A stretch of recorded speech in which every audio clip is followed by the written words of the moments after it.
di jantung Pulau Madura, di balik keheningan Desa Rabah, tersembunyi sebuah legenda yang membelah tirai waktu. Kisah seorang wali agung yang jejak spiritualnya masih terasa hingga kini. Rujuk Agung Rabah. Beliau bukan sekedar manusia, melainkan manifestasi karomah yang menembus batas nalar, pelita suci yang mengusir kegelapan, kebodohan, dan kekeringan. Batu nisan beliau yang terpahat indah dengan aksara Arab Melayu adalah gerbang menuju masa lalu. Sebuah prasasti yang menyingkap pengakuan agung dari seorang penguasa Sumenep, Tumenggung Notokusumo, pada tahun 1187.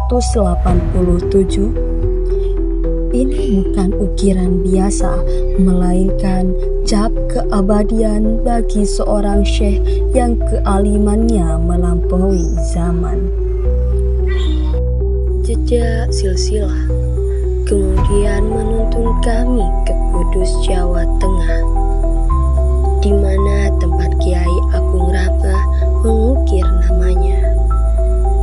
Di sana terungkap bahwasanya Kiai Agung Rabah yang dihormati sebagai guru dan pemimpin memiliki pertalian darah dengan Kiai Agung Kidam melalui Kiai Talang Parompong. Setelah penelitian mendalam, tabir misteri tersingkap bahwasanya Kiai Agung Kidam dan Kiai Agung Rabah memang berasal dari garis keturunan yang sama. Saya Agung Kidam nikah keturunan dari Sunan Kudus, 7 keturunan. Saya akan membacakan. Saya Agung Kidam itu putranya Kiai Ali. Kiai Said Ali. Kiai Said Ali putranya Kiai Abdullah Gurukur. Kiai Abdullah Gurukur putranya Astamana. Andi tretan anyama Andasmana. Turun ke Hujam Turman Rabah, turun ke Rajin Sayyid Agung Kidam. Anyama Dewi Asri. Kasih pernahkan sepupu kasih. Dekat binti saya Agung Kidam makan sebuah pona. Potan saya Astamana bin Rahmana, potan saya Hafizuddin potana Sayyid Shihabuddin. Sayyid Shihabuddin potana Shihabuddin. Sayyid Shihabuddin potana Sunan Kudus. Sunan Kudus potana Usman Haji potana saya Ali Murtado, kakak Sunan Ampel. Potana berpamike potana yang kipandikan Mersitung, Ki Abdullah Tompan Dejah, Sendoran Aki Hindri Saud, bawa terus petong turun di Raja Kepri. Di antaranya terakhir saya Raja Thohir datanglah Raja Muhaimin, datang boleh Raja Syaihuddin, datang boleh saja Raja Muhammad Soleh potana Sultan Abdurrahman potana Asiruddin. Saya kebayi masjid kasih masjid Jami. Asiruddin potana Pindra Saud, mak Saud, tiba Saud ke Soton. Napa? Mak beri Pindra Saud, saya nikah salah. Ki Abdullah nikah ahli dakwalam, ahli pidato mungkin acara macam malam amai itu. Pun malam datang kol 2, rajin put. Assalamualaikum, tak nyaut. Assalamualaikum, tak nyaut. Assalamualaikum, Pak nyaut. Waalaikumsalam warahmatullah. Dia belum katanya. Dek, saya rasa jawab sih bang. Kain toh. Oh ikan dulu. Saya dalam nambah engki leras.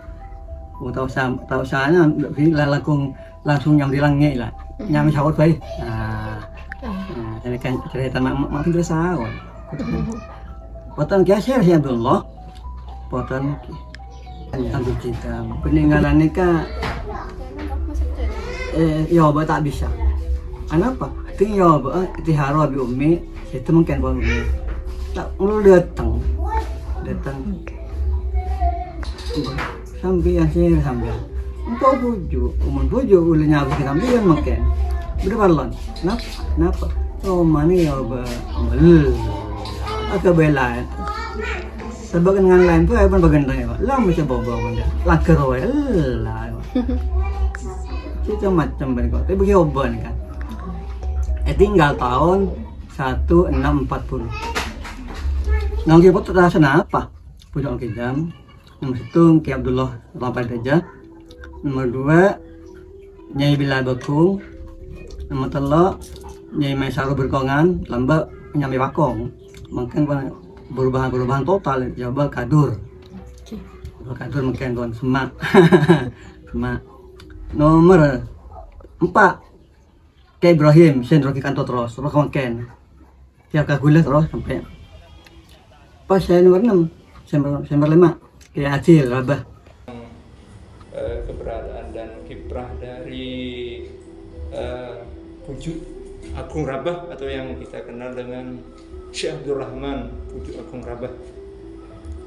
Beliau ini merupakan salah satu tokoh yang sebenarnya berasal dari Kabupaten Sumeneb, namun ketika beliaunya membabat ataupun memulai sebagai tokoh yang ada di Pamekasan, karena pada dulunya Pamekasan ini merupakan suatu kerajaan ya, suatu kerajaan yang konon kerajaannya itu bernama Pemberlingan, di mana rajanya pada waktu itu Pemberlingan, kerajaan Raja Runggoso Gawati yang memimpin pada saat itu. Dalam hal kespiritualannya ya, Raja Pemberlingan yaitu Runggoso Gawati ketika keberadaan di Kabupaten Pamekasan ataupun wilayah kerajaan Pemberlingan pada saat itu mengalami sedikit fenomena, yaitu mengalami kekeringan alam yang tidak hujan selama 7 tahun lamanya menurut cerita dari babat yang ada di Madura atau yang saya baca di babat Sumeneb ya. Selama 7 tahun tidak mengalami hujan, namun ketika pada waktu itu Raja Pamekasan ataupun Raja Pemberlingan yang dipimpin oleh Raja Runggoso Gawati bermunajat kepada Tuhan Yang Maha Kuasa ataupun Tuhan Yang Maha Esa, yaitu dalam mimpinya ketika beliaunya ini bermunajat ada petunjuk spiritual ataupun petunjuk yang memberikan arah bahwa untuk memakmurkan ataupun merubah keberadaan ataupun situasi yang ada di kerajaan Pemberlingan ya, pada saat itu mengalami kekeringan, mendapat petunjuk kalau raja ataupun yang memimpin di Pemberlingan ini untuk mendatangi suatu tempat ataupun suatu daerah, yaitu sebelah tenggaranya dari tempat kediaman dari Runggoso Gawati. Ya, dari mimpinya itu beliau Raja Runggoso Gawati mengutus salah satu adipatinya ya, salah satu pesuruhnya untuk mendatangi tempat ini, yaitu yang bertempat yang sekarang ini yang dikenal dengan Rabah. Ketika para utusan dari Raja Runggoso Gawati mendatangi tempat ini, para utusan tersebut mendatangi tempat ini, memasuki wilayah Rabah ini, dengan beberapa ucapan salam yang selama menurut cerita yang ada ya tutur binotur ataupun menurut dapat yang ada di Madura ataupun di Babat Sunda itu selama 7 kali belokan ataupun 7 salam ini, baru ke-7 ini baru ada jawaban. Ketika ada jawaban itu beliau ya, atau yang dituju ya ini Puju Rabah ataupun Syekh Abdurrahman Rabah ini Puju aku